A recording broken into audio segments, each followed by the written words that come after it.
I'm going to just introduce quickly. We're going to talk with Marina Baeva, and then I'll have her turn her camera on after I introduce her. She is going to talk about what's happening in Ukraine with animals from a local and grassroots perspective. Marina grew up in Ukraine, where she surrounded herself with animals everywhere she went, feeding neighborhood stray cats and dogs, rescuing an injured cow, single-handedly raising a litter of kittens, or tending to an orphaned hedgehog. After moving to the United States, she pursued a career in medicine and is currently completing her fellowship in hospital-based psychotherapy at the Austin Riggs Center. Since the beginning of the war in Ukraine, Marina connected with several animal shelters in her hometown, Dnipro, launching a fundraiser to address the shelter's most urgent needs. She's also assisted the shelters with applications for international grants and helps coordinate transfers of cats and dogs for adoptions in Europe, while raising awareness of the animal crisis in Ukraine. Marina shares her home with 2 rescue cats, Herman and Tyson, and a rescue dog, Henry, who, to her dismay, recently learned to steal Impossible Burgers from the freezer. So Marina, if you can turn your camera on, I'm gonna set the stage first with a little Q&A, and then we are going to share some slides that you have, and maybe then you can walk the group through on some slides. So if you can sort of just position us, sort of has the animal welfare community been like, or what was it like in Ukraine before the war happened, just to sort of set the stage? Yes. So first of all, Stacy, thank you so much for inviting me. I am thrilled to be here. I've been a cat lover all my life. I always wanted a kitten, and it took probably a good 10 years of my life to convince my mom to get me one, but I was successful in that. And then ever since, I had cats in the family, my own, and then just recently we adopted Henry, the first dog in the family. So I've been around cats all my life, and it's exciting to be part of the Kitten conference. So to jump in, Ukraine is very different from the United States when it comes to the world of animal welfare, animal shelters. Because there is not a lot that's organized from top down. And so a lot of shelters get started by someone finding a litter of puppies, not able to walk by, taking them into their home, raising them, ending up with 5 dogs, maybe being able to adopt a couple, keeping the rest because they're not able to adopt them, and then rescuing another animal, and then just kind of getting into the field, maybe renting a house instead of an apartment. One of the shelters that I'm collaborating with actually started exactly that way. Started with 4 dogs in an apartment, and then as the number of rescued animals grew, the owner of the shelter rented a house and recently purchased a house, built enclosures, and so she now has a shelter with 70 animals. And so a lot of the shelters start like that. There are also larger shelters that do receive some government funding, but it's pretty chaotic. It's a lot of good people trying to help animals the best they can. And as a result of that, you can imagine resources are pretty limited. Fundraising, every shelter figures out how to fundraise in their own way. Another shelter on my list, Sotnitskoye, before the war, they actually had a steady sponsor who would send them a certain amount of money every month, which allowed them to do their work. And then unfortunately, after the war began, the sponsor lost their job and was no longer able to sponsor the shelter. And so they found themselves in a desperate situation, just not even having enough food for their animals. What I saw even before shelters fundraising for individual animals, so sending messages, we rescued this dog needs a surgery, please donate here, and then on Facebook posting receipts, this is the kind of surgery we've done, this is how much it costs, thank you very much, these are the anticipated needs. So this is kind of how the situation was before the war, and you can imagine that things got only more difficult since the war started. Yeah, so I mean, before the war happened, were people preparing for their pets? We've seen so many pictures in the news when people were evacuating, trying to carry some cats on their shoulders and their, the dogs. And were people able to bring their pets, or in general, did everybody have to, or a majority of folks have to leave their pets behind? So a lot of people did bring their pets with them. Preparing is probably not the right term here, because up until the invasion, there was a sense that the war is not gonna happen, or that it's gonna be something very minor. But really, life in Ukraine, there was a lot of anxiety, but life went on almost as usual. And so when Ukraine got invaded on February 24th, it was, despite all the media attention, all the buildup of troops, it was a real shock for people. And so some people were prepared, a lot of people were unprepared, but a lot of people who were evacuating tried to bring their pets with them. And there were many who weren't able to, for a multitude of reasons. There are stories of people literally having to grab whatever they can and run for their lives because their building was being bombed. There are stories of the chaos of bombing, and the cat is hiding somewhere and they're not able to find the cat, and so they have to leave without cats. A lot of, as you can imagine, in this chaos, a lot of animals escaping, and so people wanting to take their animals with them and not being able to. There are also a lot of stories of people not being able to take their animals with them, but asking the neighbor to feed the animals, and then the neighbor having to evacuate, and then the animal finding themselves locked in an apartment.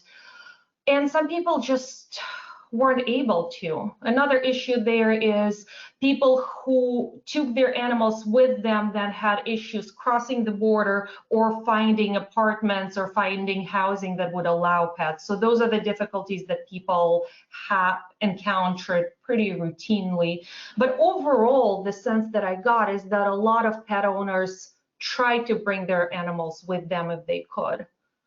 Mm-hmm. And then, once there was like a determined war zone area, and there was a desire to try and help pulling some of those animals out of there, what were you seeing happening from the organizational standpoint, veterinary standpoint? Are the animals able to get access to veterinary care? Mhm. How did that, I guess a whole new of collaborative systems had to try and get work together, and there's big organizations, there's human aid, there's smaller organizations, there's individuals. Are things piecing together, or was it a little bit chaotic there?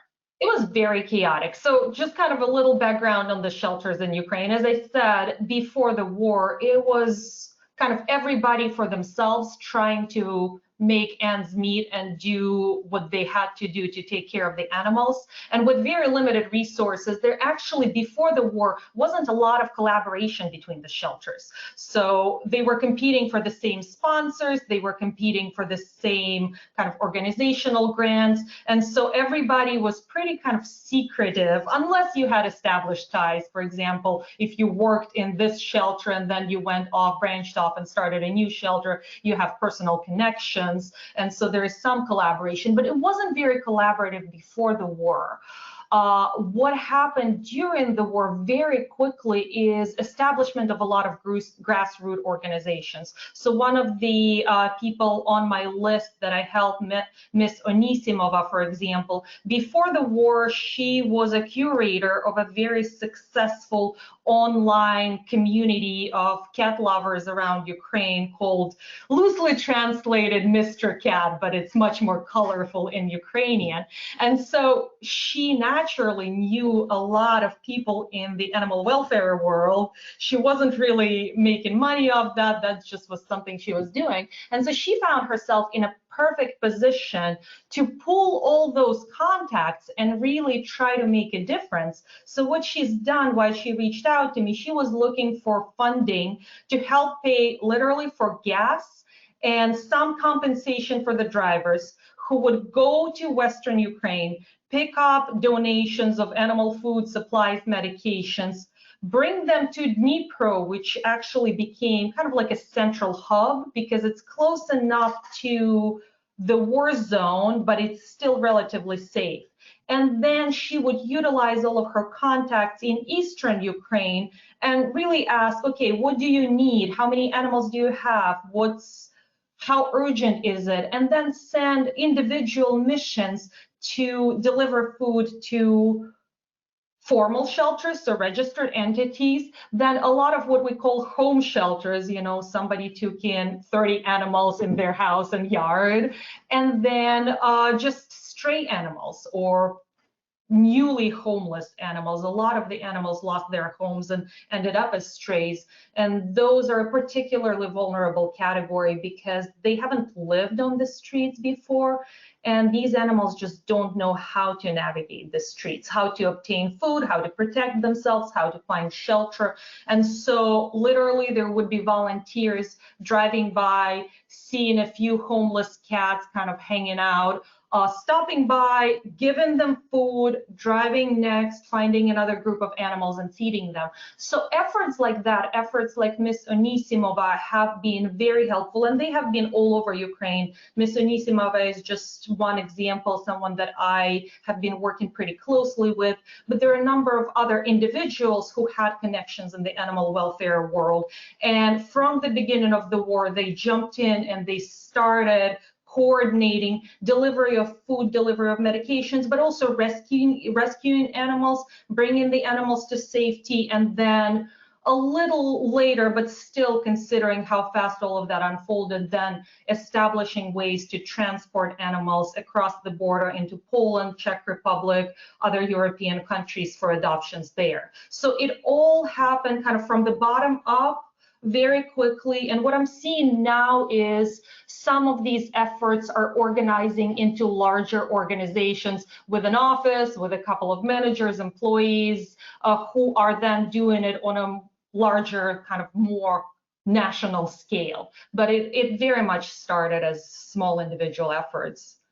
So here in the United States, and I know this was an issue during sort of natural disasters, Katrina and wildfires and other things, many people have their cats microchipped, or at least they try to have some identification on their cats. Is there an effort to do reunification, or is it just rescue and adopt? It's both. So when, let's say, a car is driving to a place like Severodonetsk, this gets advertised on Facebook and saying something like, we're going to this region. If you know of animals that you would like us to pick up, give us a location. And so sometimes owners who weren't able to bring their animals with them would reach out to the rescue mission and say, this is the picture, this is the description of our cat. We would expect her to be around this address. And so rescue missions may be able to pick up those animals, or animals who ended up locked in apartments. So people would reach out and say, we have a cat in this apartment under this address. And so volunteers would break into those apartments and then rescue those animals and bring them back. So there is actually a surprising number of reunification stories like that, because unlike the United States, most of the animals are not microchipped. Another way reunifications happen is people post pictures of their lost pets on Facebook, and there are multiple animal welfare groups that are running right now, and so they just post them in all of these groups, and a surprising number of pets found their previous owners just through that.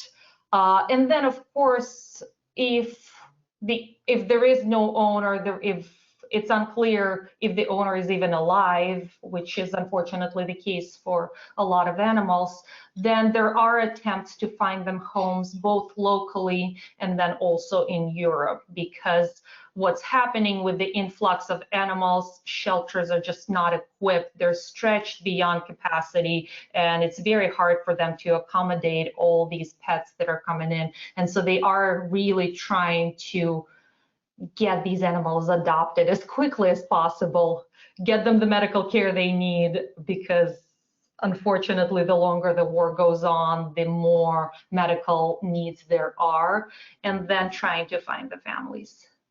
Have most of the veterinarians in the country sort of shifted to working in the western part of the state, or have some of them evacuated the country totally? You know, what's happened with the veterinary capacity there in the country? It's definitely lower. So I'm kind of, the way I'm seeing it is there are three regions to the country. There is the war zone where it's very hard to know what's happening. So for example, one of the rescue operations that the shelter I collaborate with, Kovcheg or the Ark, they sent their driver to Mariupol, and the driver is a pretty hardcore woman who's seen a lot. She wasn't able to get into the city at all. She was stopped at the block posts. And when she came back, the only thing she said is, what I've seen there, nobody should see. I am not going there anymore. So there are areas where it's hard to even get there and to know what's happening there. Then there are areas where the infrastructure has been destroyed, but people are still staying. So a lot of the rescue and kind of food delivery operations are going in those areas. So that's kind of at the border of the war zone, trying to deliver medications and food. And some vets, as far as I understand, are staying there and trying to take care of the animals. But this is really an emergent situation. They do what they can, but they're working with very limited resources. And then there are areas of the country that are safer. It's hard to call them safe. You know, the new normal in Dnipro, which is one of those areas, is there are rocket landings once every couple of weeks within kind of the vicinity of the city. There are occasional rocket that lands in the city. And so it's much, much, much better than what's happening in the east, but there is still that. Like, I got pictures from one of the shelters, just, you know, letting me know what's happening on the ground. Picture of tanks, just a column of tanks kind of marching by. They don't know whether those are Ukrainian tanks, Russian tanks, but kind of the anxiety is very much there. And so in those areas, there is veterinary care that is available, and vets are working overtime. Vets are often doing the surgeries, providing the care, and then, you know, the shelters are accumulating debts. They're not doing it necessarily for free, but they're just kind of ranking up the bill. So that's been happening kind of in the safer part of Ukraine. And so you were talking about Dnipro, and that's sort of like the hub, or it's the area you're most familiar with too, because I believe you have family and friends there. And is that where most of the organizations that you're focusing your efforts on trying to support? I mean, how did you connect with these groups? I think you've touched upon it a little bit, but you know, why are you so passionate about trying to fundraise for these specific groups? And is there something we should be on the lookout for with regards to other groups that might be out there saying that they're trying to help the animals? Yes, absolutely. So how I started the fundraiser in the first place is when the war broke out. In the first 2-3 days, I heard from a number of my friends from all over the world saying, what can we do to help you? And both of my parents are in Dnipro. Both of them are volunteering for a number of causes, refugees, military, and then my mom is a teacher, so she continued teaching children. And so some people started sending money, saying, send it to your parents and let them use the funds in whatever way they see fit. So what my mom noticed is that, especially at that time, early on, there were a lot of donations and then humanitarian aid arriving for people. And there was very, very little, disproportionately little, arriving for animals for the shelters, while shelters were also losing their regular sources of funding. So the situation for animal shelters was actually quite dire, even at the beginning of the war. And so it made sense to me not to get involved in other causes because already was being done there, but to try to do something for the animal shelters. One thing that I'm very aware, having grown up in Ukraine, is that you need to check your sources. You need to know whom you're dealing with, because unfortunately there is still a fair amount of corruption. There's still scammers who are using these kinds of causes to enrich themselves. And so I wasn't comfortable just donating to anyone. So I asked my parents, my mom volunteers for an animal shelter. So I asked her, well, does that shelter need help? And the answer was obviously yes. What I did is I sent out a quick email to just my closest group of friends saying, are you willing to donate to this specific shelter? And then in a matter of few days, we raised $2,000. And then I thought, okay, if we can do that for this one shelter, I bet that's not the only shelter in Dnipro. I know that. So can I get connections with other shelters, reliable connections from people I trust? And then given that my parents are connected with animal welfare volunteers in Dnipro, it was pretty easy to identify other shelters that were doing a good job and that needed help. And then I reached out to each shelter individually, interviewed the staff.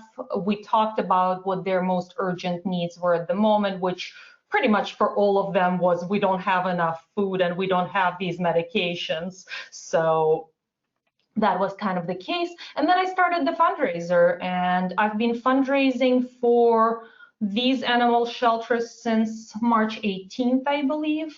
And then along the way, now that I have connections with these specific shelters, they suggested, well, maybe you should consider helping out this shelter. We know them, they're struggling. So Miss Onisimova, who is delivering food, she actually physically goes into shelters and can see what's going on there. And so she's been a very helpful resource, pointing out where the need is.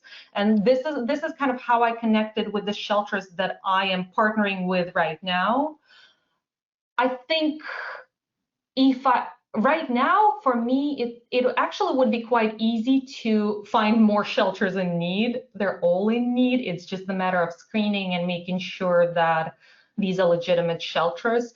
But I don't want to stretch my funds too thin. I committed to these people, to these shelters, to these animals, and I want to make sure that I support them with more funds. I could easily expand it to more shelters. And there are also groups, as I said, that are kind of larger organizations that are trying to support more shelters across Ukraine. Those are wonderful people, and so they're kind of covering some of the needs. But the bottom line is the need is really there. It's, yeah, one of my concerns actually, and why I'm continuing to raise awareness and continue to fundraise, is that in the beginning of the war, it was very fresh, it was very shocking, and then with so much suffering, so much need, people actually get numb. I get numb. I scroll through the list of animals that are looking for homes, and I would adopt every one of them. And then after 10 or 12, it just, the feeling is different. So I want to make sure that it stays fresh in people's minds as much as possible, and they continue to support the shelters, because the need is only growing. We actually did a good job trying to cover the basics. So right now I can say that the shelters have enough food. It doesn't mean that without continued support, a month later or 2 months later, they're still going to have enough food. So things like that. The animals that are coming in are more sick, more injured, there are more infections, and so the veterinary care needs are growing. And just the volume, the shelters are overcrowding. So kind of the next stage of need is they're trying to build more enclosures, and they're trying to expand their capacity so that they can accommodate more animals.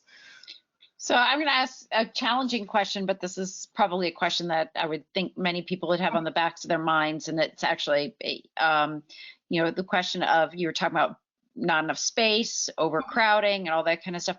Are the shelters having to euthanize due to space constraints? So, you know, to keep their numbers down, they have to make choices, and they have to euthanize some of the cats and dogs?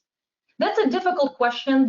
I can't answer for all the shelters. The shelters that I'm working with, those are no-kill shelters, which they try to solve the problem of overpopulation in a different way. So they don't publicize their locations because they know they're gonna get animals just brought to them in numbers that they can't control, which doesn't always work out. So one of the shelters, I just heard from them last week that they opened up for the morning and they found a litter of puppies right in front of their gate. So this is how they're trying to control the numbers coming in. So they are doing the rescuing, they're bringing the animals in, and that's not always working. And it's also, these are the people who are in this business because their heart breaks for every animal. And so they do end up bringing in the animals that they see maybe kind of above the capacity that they established for themselves. But no, these are no-kill shelters. So they're doing the best that they can for sure. And it sounds like you've kept in touch with them on a regular basis. You have mentioned to me in one of our earlier conversations about, moving dogs and cats out of the country and up for adoption, and transferring them into Europe has been feasible. Transferring animals from the Ukraine to the United States is not possible at this point in time, from your experience, correct? Well, from my experience, although that's not something I want to completely give up on, because I feel like what I can offer, obviously I don't have a private jet, I don't have quarantine facilities. I feel like if I had those two, then finding shelters in the US who would take a few animals and then try to find them families would actually be easier, but I don't have that. What I do have is that I have contacts, very direct contacts with enough shelters that they can prepare, they can get animals ready based on whatever requests there are, over 6 months of age, under 6 months of age, large breeds, small breeds, things like that. So that's where I feel like there is a valuable connection. With the US, however, in addition to just the sheer cost of getting the animals here, up until recently, the regulations of bringing animals into the US were pretty strict. So to get everything that is asked for the customs and to go through the quarantine the way it's required was just logistically impossible. Recently, the US actually relaxed regulations for animals coming from Ukraine.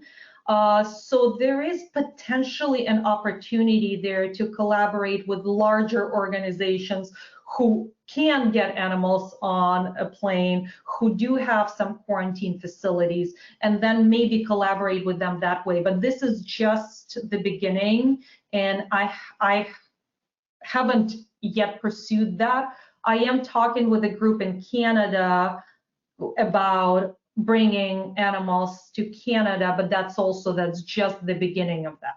So far, the efforts have been focused on trying to get them into Europe. Right. Which is definitely a much easier trip to organize.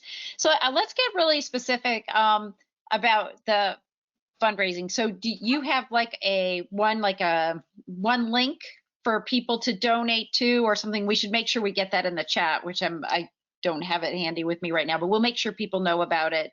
Unless you that can would be great. I'm looking at the platform and I don't even know where chat is. So we can make sure we get that out for folks. But the money gets donated. Does it go directly to a nonprofit entity? Like, is it a tax deductible, or is it just a donation like to you and then you divide it out? How does that process work? So how this works, I have a fundraiser, I have a web page with a button which describes the fundraiser, and then on the right I do monthly updates from each shelter and also kind of a more global update on what's happening, because part of why I do it is raising awareness. Part of why I'm speaking here, because I think it's important whether you're able to donate or not. It's important to know what's happening in Ukraine and keep it in mind. So I try to send, well, I don't try, I've been successful so far, sending monthly updates to all the donors and letting them know how the shelters are doing and how the funds are being used and what their most current needs are. So there is an option to donate there. And then the way I handle it is I'm in communication and direct communication with each shelter. I have them on my phone. And so I check in with them periodically, usually about once a week, once every couple of weeks, and just seeing how things are, what their needs are, and do they need support right now or not? And a lot of the time, actually, it varies. Sometimes they're saying, okay, you know, we're okay. And sometimes they're saying, well, we're okay, but it would be great if we could build 5 extra enclosures for the dogs so that we can accommodate, you know, 40 extra dogs. And then I send the money directly to the shelters. So usually these are small operations. I want to say 3 of the shelters that I'm working with, it's just 1 or 2 people. And then the other ones, each shelter, it's under 10 employees, even the larger ones. So these are very small entities. And I'm in touch with the director, with the founder of each shelter, kind of with the person on top.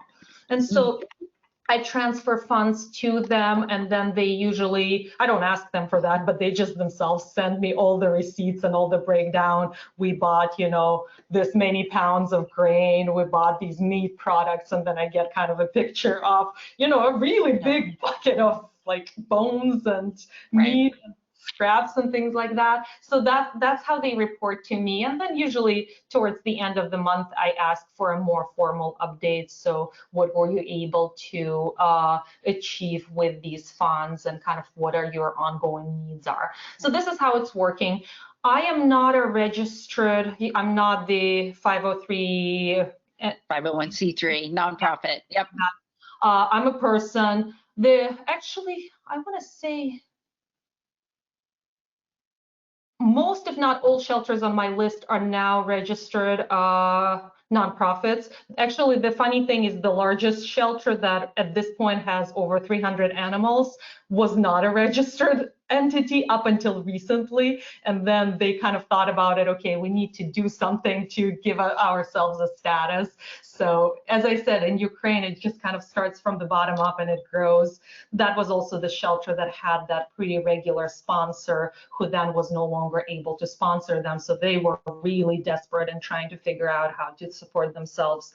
But yeah, unfortunately, because the money is going to Ukraine, it is not tax deductible in the US, but all of the money, 100% of the funds are going to the shelters, and my only requirement is use them for your greatest needs. I'm not telling the shelter, you know, you need to do this and this and this, because I'm not there, I don't know, they know best. Right.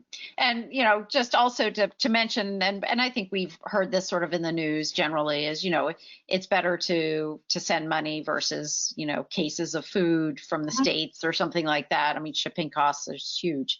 And so, you know, as much as we'd like to donate stuff, really, it's really the funds that are helpful, that, and then you can source whatever it is that they need, and using it for the greatest need. The dollars are what's most important.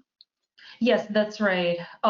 With Europe, it's a little different, where there are organizations sending a lot of different food and supplies, and then at this point, there are networks of volunteers who can pick it up from the border and then distribute it. But from the US, it's much more complicated. Custom-wise, yeah, there are stories of big packages making it into Europe and then getting stuck in customs for a month. So I wish there were better channels to get things to Ukraine as well, because that need is also there, obviously, just logistically much more complicated. So I know you've sent along some pictures. I'm going to ask Kristen to throw up some pictures, and just sort of, you can sort of walk us through what, you know, what these slides are telling us, basically. Sure. I just wanted to capture something about what I'm seeing from the shelters that I'm collaborating with. So these are, so I think the point I'm trying to make with this photo is the longer the war goes on, the worse medical conditions the animals are in. And so if before the animals were brought in, just needed some routine care, some deworming, you know, just getting, like, feeding them and then putting them up for adoption, you can see these animals are in pretty rough shape and they're going to need a lot of care before they're ready to find their new homes. And so this is one of the examples where, as the war continues and goes on for a longer time, the needs are unfortunately growing. And so this is why it's really important to not forget these animals, not to get numb to the causes. Yeah, so that's, both of these guys were rescued from Severodonetsk, which is right on the border of DNR, so Donetsk National Republic, where kind of the active fighting is happening, and then the west of Ukraine, except for, so the shelter that I collaborate with, Kovchak, ran multiple rescue operations into Severodonetsk, and then now, unfortunately, the shelling is really heavy there, so they're no longer able to go there, at least until things settle down a little bit. So Severodonetsk is becoming much more active just in the last couple of weeks. Yeah, and so those are the... to the next slide. Mm-hmm. Yeah, this is the example of, there is a whole group of volunteers in Ukraine who go around buildings and listen for animals making noises, because a number of animals are left in apartments, just locked up, apartments or houses. So this cat was rescued from Severodonetsk as well, and she was locked in an apartment for a month. It's not even clear how she survived. When she arrived to Dnipro, she had problems with multiple organs. The vets didn't think she's gonna make it, but she did make it. So she required pretty intensive care. She was on IV, she was in the veterinary hospital for several days, and then this shelter staff continued taking care of her when she made it back to the shelter. But she made it, and you can see in the picture here, she is just recently ready for adoption. I don't think she's been adopted yet, but she is. They were able to rescue her. But again, another example of just how dire the need is, and just how rough of a shape these poor animals make it to the shelter in once they're rescued. So a successful rescue operation is really not the end of the story. There is a lot of work that's happening after that. But that's, you know, that's a success story. Yeah, maybe next slide. Yeah, so these, I just wanted to show pictures of, you know, these home shelters and then kind of mini shelters. So the difference between a home shelter and a mini shelter is really, are they registered? Do they have a nonprofit status or not? Oftentimes they look identical, but you can see it's a lot of hungry animals that need care. Usually they're kind of roaming around the house, and then there are outdoor enclosures, usually for the dogs, and then there are just a couple of people taking care of them. So both of those pictures came from Miss Onisimova. Those are her deliveries of food. So she brings food to home shelters like that, and then just gives them, you know, bags of food and takes pictures. And Miss Anisimova is amazing. Actually, you can find her on my fundraising webpage. Her Facebook page is there, and she posts all the reports. She's wonderful about that. She writes a narrative of where she went, what she's done, and then she just posts a lot of pictures. So those are just a couple of examples of what I'm talking about. Yeah, this is one of the success or almost success stories. We're getting there. So the largest shelter on my list, Sotnitskoye, the one who was incidentally also not registered as a nonprofit organization until recently. You can see how rudimentary it is. So they cook probably 60, 70 kilos. So that does get into about 100 pounds of food for animals every day. And they do it, if the picture on the upper left, that's their stove.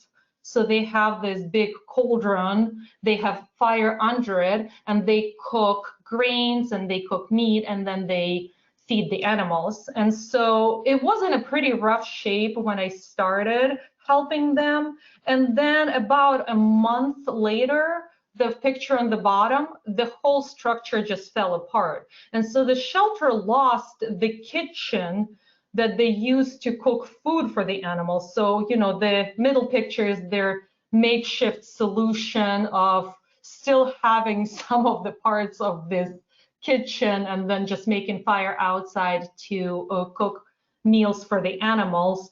So with the fundraiser, I actually was able to support them in buying fireproof brick and then cement and then all other building materials so that they can rebuild the kitchen.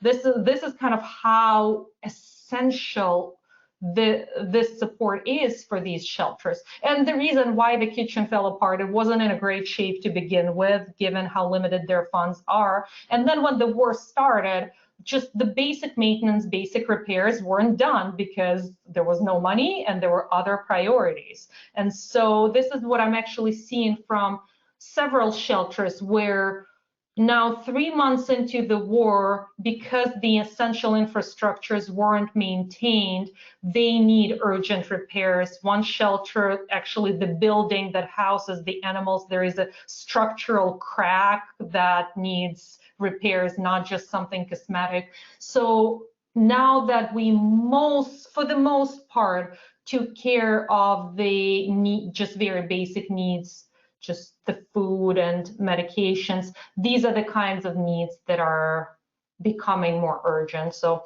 yeah, I honestly, before I started collaborating with this shelter, I did not realize how basic some of these, you know, solutions are. This is the kitchen. Yeah. Maybe the next slide.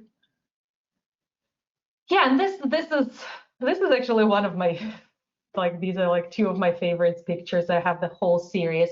These are the staff from Kovchek shelters, which translates as the Ark, like Noah's Ark, on just a regular commuter train, transporting animals from Dnipro to Lviv, where they would then transport them across the border into Poland and hand them to volunteers in Poland who will then take them. I'm not sure actually where these dogs were going, but yeah, they just pretty much bought out the entire train compartment, and they have, I believe it's 6 dogs in this compartment, and they're just traveling like that. So one of the things is Ukrainian trains became much more friendly to animals, and both for refugees who are taking their animals with them, understandably, but also for these kind of small operations of getting the animals to Europe and getting them adopted. So I just absolutely love these pictures and how creative people are.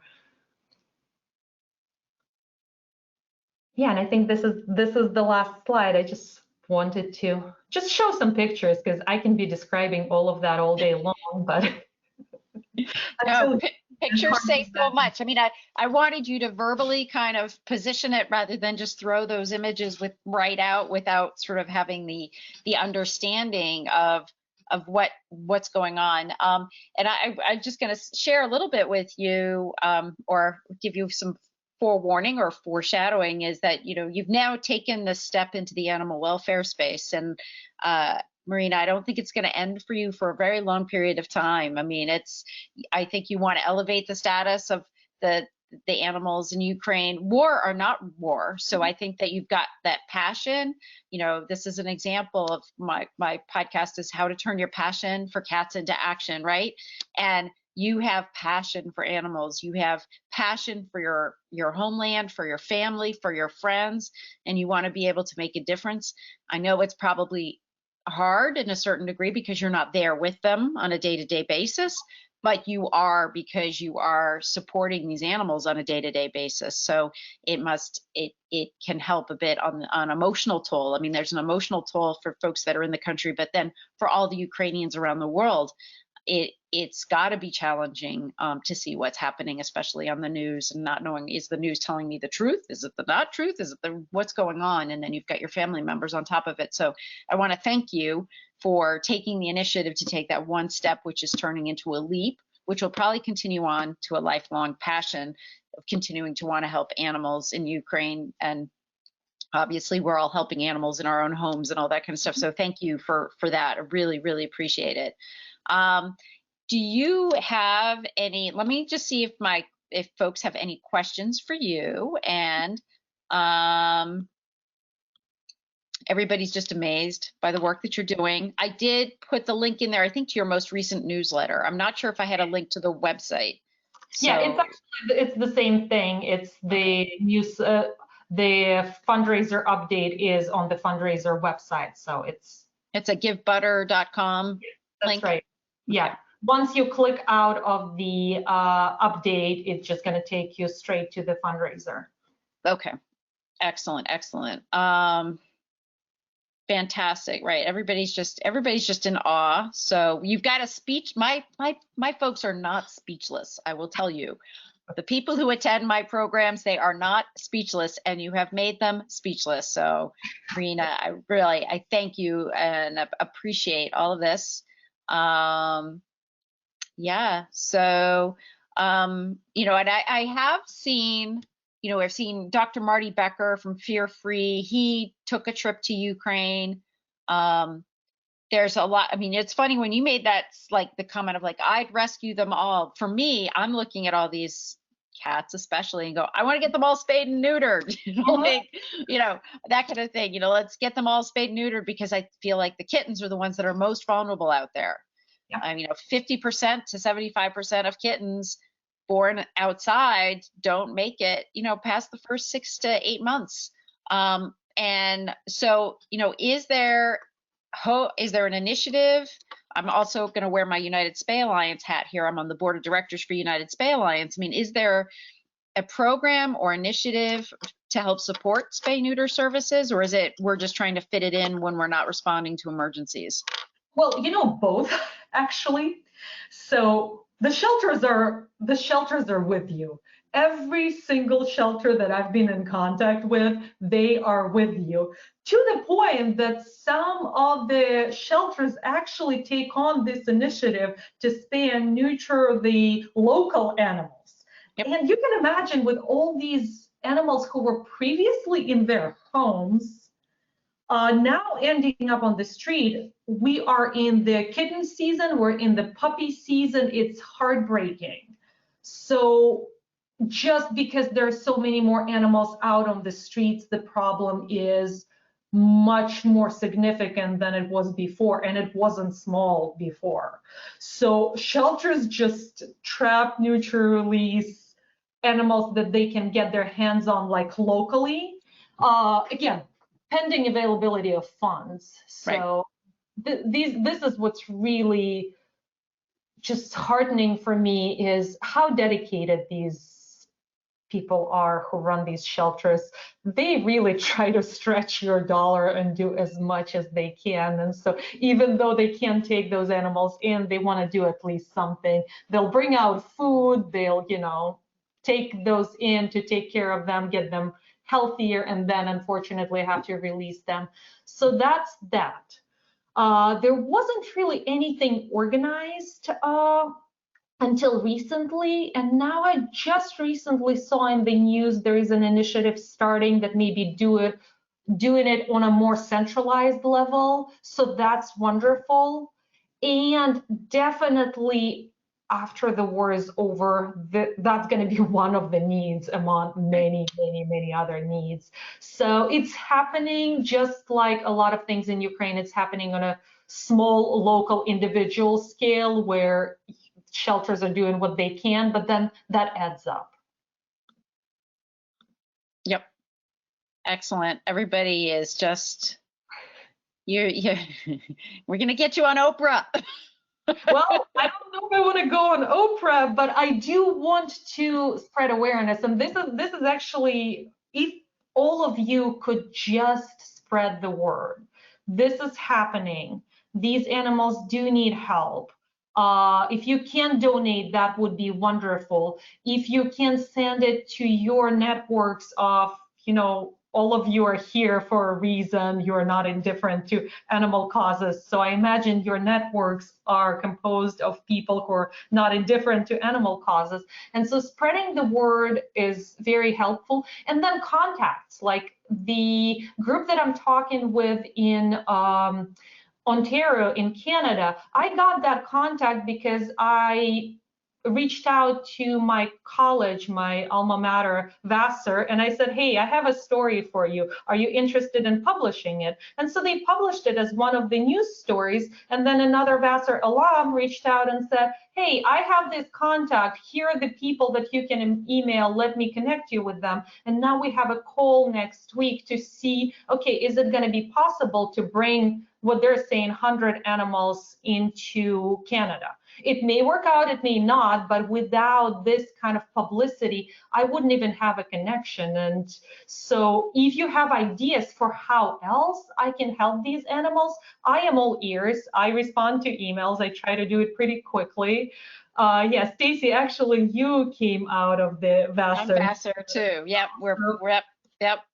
Yeah, and So I'll be honest, I don't click on that link to read like the Vassar literature all the time. I'll be brutally honest, and I just sort of, I don't know, I randomly clicked on it, and then I saw the story, and I thought, oh my goodness, wow, so it was sort of like the fates just told me I needed to click on that link because I am kind of an aggressive deleter. So just very, very lucky that our paths crossed through Vassar's connection that way. Me too. Yeah. Excellent.